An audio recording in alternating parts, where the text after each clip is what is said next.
Biste li vi mogli riješiti ovaj zadatak? Znate li koliki je x? Poslušajte njega. 225 je ovo tu. Ovo to je 225. 225 je 500 puta 5 je 500. To je 16 je 4. I 100 puta 4 je 400. 500 je jednako 900. 900 podijeljeno sa 2 jednako 450. 450 puta pola, a jednako 450 podijeljeno sa 2 jednako 225.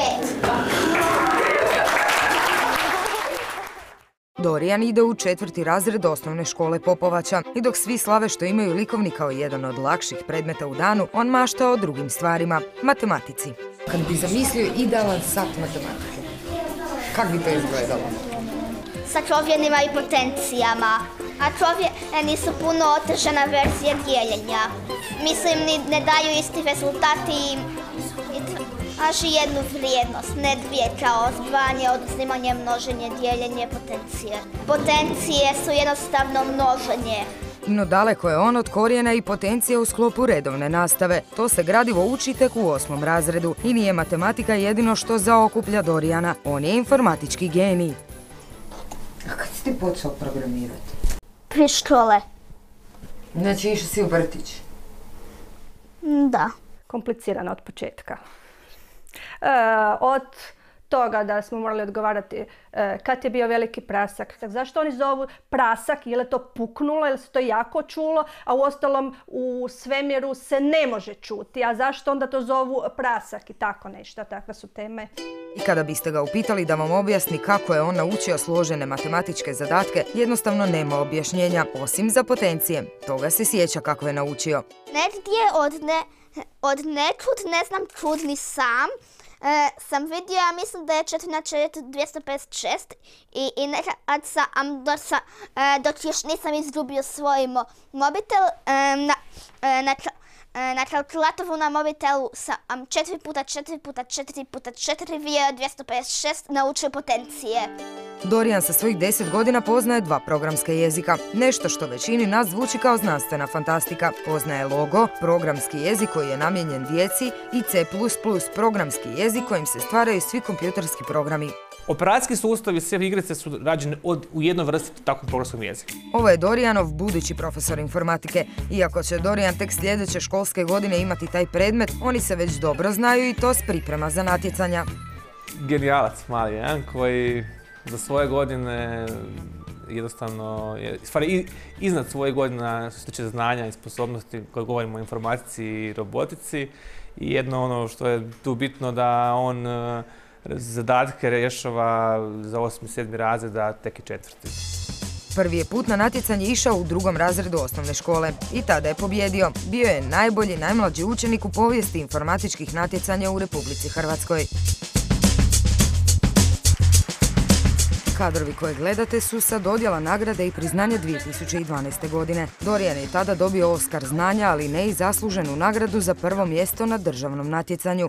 Niži razredi natjecali su se u zajedničkoj kategoriji do 5. razreda. 6., 7. i 8. razred bili su svaki zasebna kategorija. U pravilniku piše: rezultati se objavljuju u poretku po razredima. Kategorija do 5. razreda, 6., 7. i 8. Upravo ta dvosmislena rečenica izazvala je probleme. Striktno je oduvijek pisalo da se u natjecanju iz programiranja ljestvica poretka čini po razredima. Umjesto da postane prvak za 2. razrede, postao je 5. na ljestvici svih koji su se natjecali u kategoriji do 5. razreda. Ako bi ih izdvajali po razredu, onda bi ispalo potpuno apsurdno da su se natjecali sami sa sobom i naravno bili prvaci. A sama agencija je nedugo nakon natjecanja odlučila promijeniti pravila i to tako da učenicima poput Dorijana, malim genijalcima, zabrani natjecanja sve do 5. razreda. Imamo iznimku da imamo malog genijalca koji dakle je apsolutno sposoban se natjecati sa starijim kolegama bez obzira na rezultat. Zašto piše da se on ne smije natjecati? Zar nije to zapravo degradiranje malog genijalca? Nije degradiranje zato što će taj mali genijalac doći u 5. razred kao što su to neki prethodnici došli i on će svoje znanje pokazati. I to su učinili na način da se opet pravilnik može tumačiti dvojako. Prvo piše da se natjecati mogu svi, nekoliko redaka ispod, samo od 5. razreda naviše. To pravilo ne vrijedi samo za informatiku, već za sve predmete. Kažem, tu postoji niz razloga zašto se ne natječu, dakle, učenici od 1. do 4. razreda. Zašto primjerice piše tu da se ne smiju natjecati? Rekao sam... Iznimno 5. i 6. razred, ja. Upravo, dakle, niza razloga koje ću navesti. Dakle, prvo, psihosocijalno ta djeca bi se trebala istovremeno družiti sa djevojkama i dječacima koji imaju 18 ili 19 godina, jer su natjecanja za učenike i osnovnih i srednjih škola. Vrlo često psiholozi smatraju, dakle, da natjecanje na državnoj razini, sve to što izaziva kod učenika stres sa 7 ili 8 godina nije nešto što je primjereno njihovoj psihosocijalnoj dobi. Ali Dorijan i mali genijalci kao što je on nisu poput svojih vršnjaka. Oni su najčešće i okruženi većima od sebe jer imaju iste interese. Od neprecizno napisanih pravila nastao je spor odraslih. A znate tko ga plaća? Dorijan i njemu slični. Već sam i rješavao taj isti zadatak. Najčešća je to rečenica koju čuje Dorijanova učiteljica. Znamo reći ako smo gotovi, ajde sad ti smisli zadatak riječima, onda je to jedan veoma opširan zadatak s mnogo podzadataka. I u tome uživa jer, kako kaže, nije prelagano. Dorijanova fascinacija brojevima vidljiva je i u svemu drugome što radi.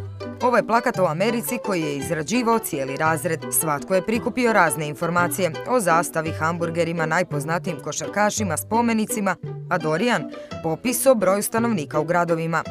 Molekula je skupina atoma, skupina povezanih atoma. DNK sastoji se od ugljika, vodika, dušika i kisika. Barata pojmovima koja često djeci njegove dobi nisu privlačna i kada ga ispitujete ne možete ga zeznuti ni na jedan način. Sila teža je sila koja međusobno privlači tijela. A gravitacija? Gravitacija je sila teža. Stariji brat i sestra gledaju crtić, on si rađe uzme enciklopediju i prelicitava. Daj, molim te, prestani, odi se zabavi. A zašto? Zato što je meni to zabavno. Upravo je stariji brat onaj zbog kojeg Dorijan ima znanje veće od prosječnog 10-godišnjaka. Svaki put kada vidi otvoren bratov udžbenik, on čita, međutim ne samo to.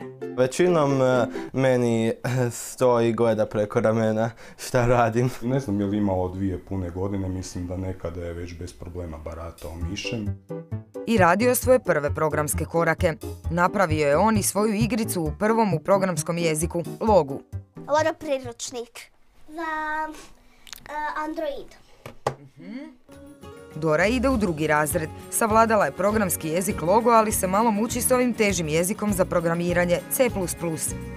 Samo 3 naredbe nisu dovoljne za godinu dana od učenja.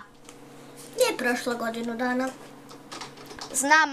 Znam, ali ako te sad ne naučimo, proći će godinu dana. Ali ti njoj pomažeš? Ne. Zašto? Zato što je to već učila. Pomaže joj kod ono što ona nema pojma i nikad nije imala pojma. Uz još 2 djece, mami i tati s Dorijanom baš i nije lako. Treba odgovarati na sva pitanja koja njemu padnu na um. Uz pomoć Google-a nije, jer kada smo preumorni jednostavno kažemo izgooglaj si. Muž je naučio Logo. Evo ga, on je u ovim godinama naučio Logo jer djeca vole i programiraju i onda on je krenuo, to nije nikad znao do ovih godina. Razlomci su najobičnije dijeljenje. I kad si to naučio? Jeste to učili u školi? Ne. A kad si to naučio?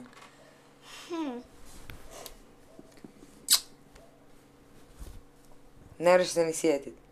Ne. Osim što je za izvrsne rezultate potrebna upornost i rad, i talent nije na odmet, a u Dorijanovom slučaju ima ga na pretek. To je ono da čovjek se zapita na koji način on uopće funkcionira u glavi. Mislim, to su teški zadaci kad ja hoću kolegama objasniti na kojem nivou njegov mozak radi, da nas se 10 složi da ne bi skušali kako bi taj zadatak riješili. Vrhunskom sportskom talentu nikada se ne bi moglo reći čekaj da napuniš 11 godina pa ćeš na natjecanja. Kako je onda moguće da se genijalce poput Dorijana sputava, onda kada bi im se u njihovom razvoju trebalo dati najviše?